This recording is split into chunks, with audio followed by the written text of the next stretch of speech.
Alhamdulillahi wa kafa wa sallallahu wa sallama ala an-nabiyil mustafa nabiyina Muhammadin wa ala alihi wa sahbihi ahli sidqi wal wafa amma ba'd.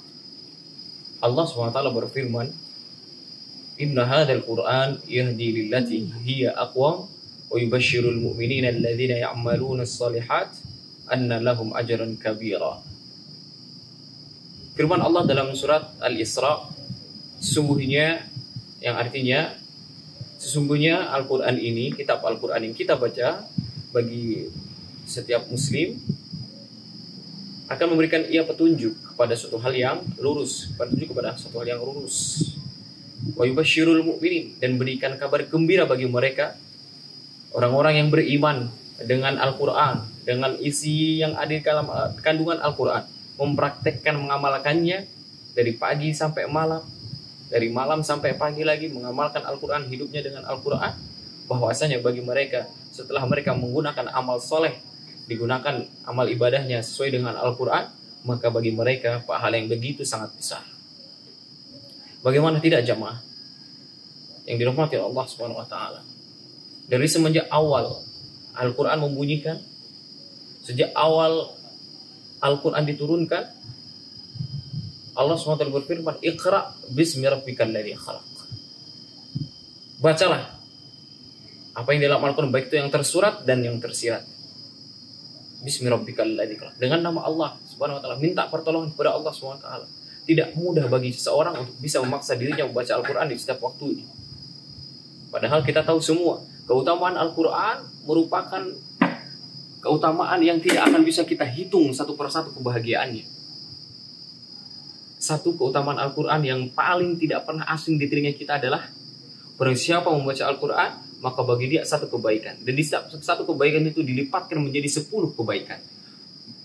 Aku tidak mengatakan alif lam mim itu satu huruf, kata Rasulullah SAW dalam hadis riwayat Al-Bukhari.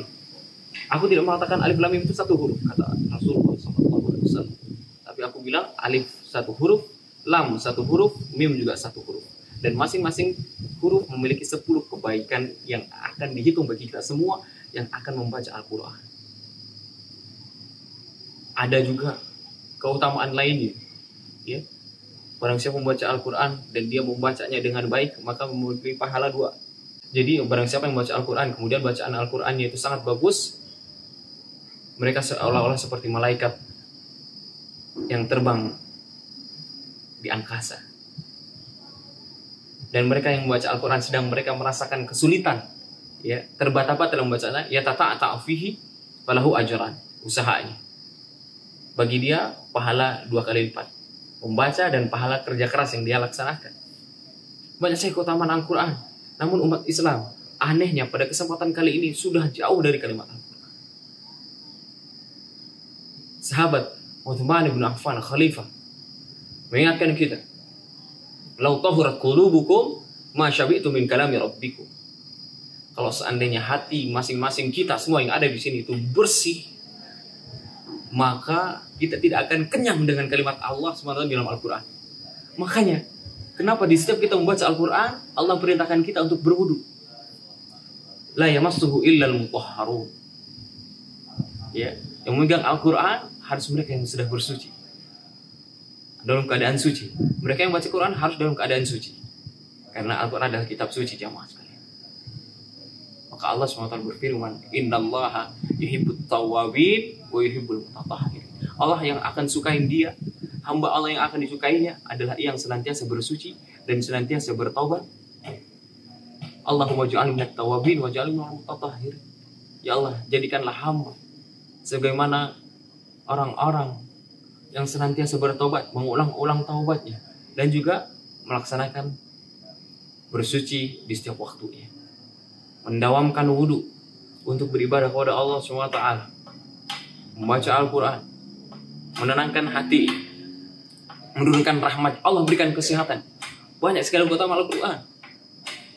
Ada masalah, baca Al-Quran, tenangkan hatinya, ingat Allah SWT. Walaqad yassarnal Qur'ana lidzikri fahal min muddakir. Sungguh kami telah memudahkan Al-Quran untuk mengingat. Apakah ada di antara mereka, di antara kalian yang mengingat itu? Keutamaan Al-Quran sangat begitu panjang sekali yang harus kita teladani. Apalagi membaca Al-Quran di bulan suci Ramadan, bulan turunnya Al-Quran. Bulan suci Ramadan merupakan bulan turunnya Al-Quran. Sehingga dikatakan bulan suci Ramadan karena di dalamnya Al-Quran turun. Di malam yang suci juga, Lailatul Qadar, turun kepada baginda Nabi besar kita SAW. Maka jadilah Muhammad SAW manusia yang terbaik. Turun kepada malaikat Jibril, jadilah malaikat Jibril, malaikat yang paling mulia di antara malaikat yang lainnya. Malam turunnya Al-Quran, Lailatul Qadar, malam 1000 bulan. Kota turunnya Al-Quran, kota suci, maka Al-Mukarramah menjadi kota suci. Jamaah sekalian, siapapun yang baca Al-Quran langsung akan mulia dari atas sampai ke bawahnya. Billahi taufiq wal hidayah, waridha wal inayah, wallahul muwaffiq ila aqwamit thoriq. Sampai berjumpa pada sesi berikutnya. Assalamualaikum warahmatullahi wabarakatuh.